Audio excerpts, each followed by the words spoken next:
जैसा आप सब जानते हैं कि दिल्ली के अंदर 23 मार्च को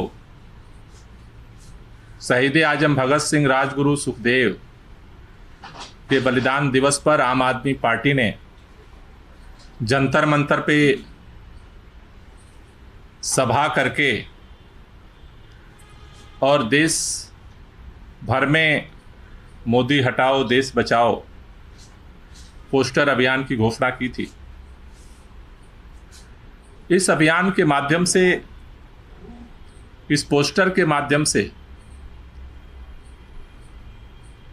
आम आदमी पार्टी देश के अंदर जो किसानों से प्रधानमंत्री जी ने वादा किया और जिस तरह से धोखा दिया गया, उनके अंदर जिस तरह से नाउम्मीदी पैदा हुई है,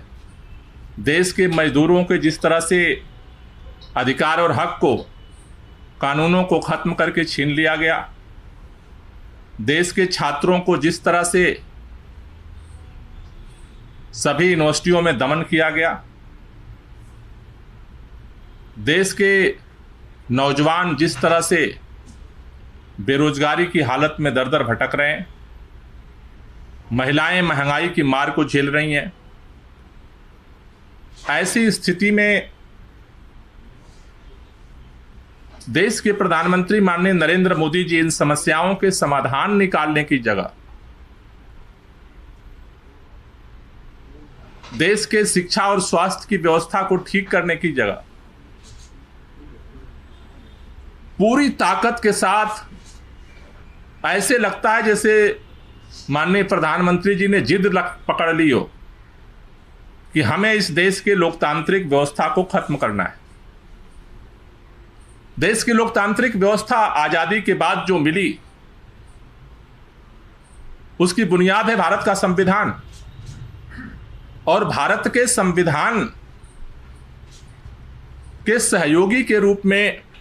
उसके जो मूल आधार हैं, उसमें है भारत की संसद, भारत की विधानसभाएं, भारत की चुनाव प्रणाली। और भारतीय संसद, भारतीय चुनाव प्रणाली का मूल आधार है जो लोकतांत्रिक व्यवस्था है कि उसमें सत्ता पक्ष होता है और विपक्ष होता है। सत्ता पक्ष और विपक्ष के बगैर भारतीय लोकतंत्र की परिकल्पना नहीं की जा सकती। लेकिन जिस तरह से प्रधानमंत्री जी की जिद है कि हम विपक्ष विहीन सत्ता को संचालित करेंगे, मुझे लगता है कि भारत की पूरी लोकतांत्रिक प्रणाली और भारत के संविधान पर यह प्रहार है। भारत के अंदर स्वतंत्र एजेंसियां बनाई गई जिससे कि कोई भी आमतौर पर सत्ता तंत्र के संचालन के साथ साथ अगर कोई भी जांच की जरूरत पड़े तो स्वतंत्र एजेंसियां इसलिए बनाई गई कि स्वतंत्र रूप से जांच सके, सच्चाई सामने आ सके और न्यायालय अपना स्वतंत्र निर्णय ले सके। लेकिन जिस तरह से एजेंसियों की स्वतंत्रता को खत्म करके अपने मुट्ठी में करने की कोशिश हो रही है, वो भारत के अंदर निष्पक्ष जांच प्रणाली के विश्वास को तोड़ रही है। भारत की न्यायपालिका पर भी जिस तरह से दबाव बनाने की कोशिश हो रही है और जिस तरह के घटनाक्रम अलग अलग जगहों से आ रहे हैं, जिस तरह से चुनाव आयोग को अपने हिसाब से संचालित करने की कोशिश हो रही है, तो ऐसा लगता है कि प्रधानमंत्री जी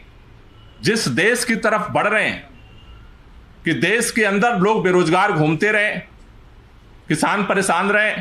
मजदूर परेशान रहे, महंगाई बढ़ती रहे, लेकिन पूरा भारत हमारी मुट्ठी में होना चाहिए। ये जो पूरा भारत को अपने मुट्ठी में करने का जो मिशन है, जो इस देश के अंदर जिसको हम तानाशाही कहते हैं, दुनिया के अंदर कई देशों में जिसका प्रयोग हुआ, इस तानाशाही के रास्ते में विपक्ष भारत के अंदर की अलग अलग पार्टियां जो सवाल उठाती हैं, आज उनके आंख की किरकिरी बनी हुई है और उनका मिशन है कि एन केन प्रकारेण सारे संवैधानिक तंत्र को, लोकतांत्रिक बुनियाद को खत्म किया जाए। ऐसे में देश के लोगों को जब 9 साल पहले माननीय प्रधानमंत्री अच्छे दिन के वादे के साथ जब देश के सामने आए थे, लोगों को शायद उम्मीद थी कि कुछ नया बदलाव होगा, लेकिन अब देश में अंदर ये बहुत ही पीड़ा के साथ एक तड़प महसूस हो रही है कि जब तक अगर देश के प्रधानमंत्री वर्तमान नरेंद्र मोदी जी बने रहते हैं तो भारत का संविधान, भारत का लोकतंत्र, भारत का भविष्य खतरे में है। लोगों की समस्याओं का समाधान नहीं होगा, कोई कल किसी का सुनने वाला नहीं बचेगा, क्योंकि इतनी बड़ी शिद्दत के साथ किसानों ने आंदोलन किया। 1 साल तक जाड़ा, बरसात, गर्मी, सड़क पर पड़े रहे। जब उनसे वादा करके देश के प्रधानमंत्री पूरा नहीं कर रहे हैं तो किसकी आवाज सुनी जाएगी? विपक्ष को कुचल दिया जाएगा, फिर पूरे देश में सन्नाटा होगा और पूरा भारत अपनी मुट्ठी में होगा। मुझे लगता है कि ये हमारे पूरे स्वतंत्रता आंदोलन की जो विरासत है उसके ऊपर हमला हो रहा है, और इसलिए अब एक ही मात्र विकल्प बचा है कि अगर इन सब चीज़ों को बचाना है, भारत के अंदर किसानों की, मजदूरों की, छात्रों की, युवाओं की,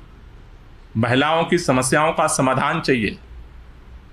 तो मोदी जी के प्रधानमंत्री रहते इसका समाधान नहीं मिल सकता है। देश किसी की जिद पूरा करने के लिए नहीं होता, सत्ता संस्थाएं किसी की जिद पूरा करने के लिए नहीं होती हैं। आज ऐसा लगता है कि प्रधानमंत्री जी जिद पर उतर आए, लेकिन देश को समाधान चाहिए, और इसलिए पूरे देश में जो दिल्ली से नारा उठा था, मोदी हटाओ देश बचाओ, आज पूरे देश में, शहरों में इसके पोस्टर लग रहे हैं। इसके अगले चरण में 10 अप्रैल को देश भर के जितने यूनिवर्सिटीज़ हैं, सभी विश्वविद्यालयों में ये पोस्टर कैंपेन चलाया जाएगा, जहां पर छात्रों के साथ मिल करके देश भर के अलग अलग राज्यों में जो प्रमुख विश्वविद्यालय हैं वहां पर मोदी हटाओ और देश बचाओ के 10 अप्रैल को पोस्टर चस्पा किए जाएंगे।